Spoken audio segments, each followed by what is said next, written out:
म्हणजे एक शेतकरी होता बरं का भाऊ, शेतकरी होता आणि तो काय न्यायचा दुकानदाराकडे जाऊन साखर न्यायचा, साखर तांदूळ सर्व काय न्यायचा. मग त्याला दुकानदार म्हटला, अरे तुझी गाय येली? हा येली की गाय? गावरान गाय आहे. हा, मग त्या गावरान गायच्या दुधामध्ये सुवर्ण क्षार असतात. लहान लेकराला तसलं दूध दिलं, जर्शीचं नाही या गावरान गायचं, तर ती पोरग चांगलं तंदुरुस्त होतं. मग मला तुमचे तुम्ही ना 1 लिटर दूध रोज आणत द्यायचा. आता ह्यो शेतकरी होता ना, तो म्हणला ठीक आहे भाऊ.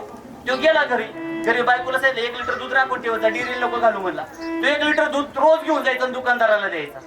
आता दुकानदारच होता ना, आता दुकानदार म्हणला ह्यो देतोय आणून बर का, पण मापात पाप करतो का एकदा बघूच. आणि त्याने पाहिलं तर मापात पापच गावलं. शेतकरी किती द्यायचं दूध? 800 ग्रॅम द्यायचं. द्यायला किती पाहिजे? 1000. तो द्यायचा 800 ग्रॅम. 200 ग्रॅमचा तो काय करायचा? तोटा करायचा.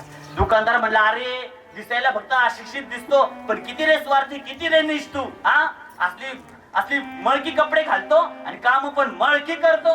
शेतकरी म्हटलं, काय झालं भाऊ, काय चुकलं का? मग तुला मी 1 लिटर दूध आणायला लावलं आणि तू दूध किती आणतोय? 200 ग्रॅम काढतोय, 800 ग्रॅम दूध आणतोय. तो म्हणला, भाऊ मी अशिक्षित आहे, माझ्याकडे कुठलं माप आहे? वजन काटा तरी आहे का? मला काही नाही, फक्त मी तुमच्याकडून जी साखर तांदूळ जी घेऊन जायचो त्याच्या मापाचं मी एक दगड केलाय हो. आणि त्या दगडाच्याच मापात मी तुम्हाला दूध आणून देते. मी तर तुम्हाला 15 दिवस फसवलं असेल, पण तुम्ही मला 15 वर्ष फसवलंय चांगली कपडे घालून.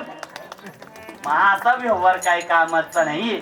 बिंबदेवाने पुण्याच्या कर्वे उघड केलं, त्याच्याच कर्वे दुकानदाराच्याच कर्वे स्वतःच बिंब उघड पाडलं. म्हणजेच कसे केलं तेवढं या व्यवहाराला कसं राहा, प्रामाणिकपणे राहा.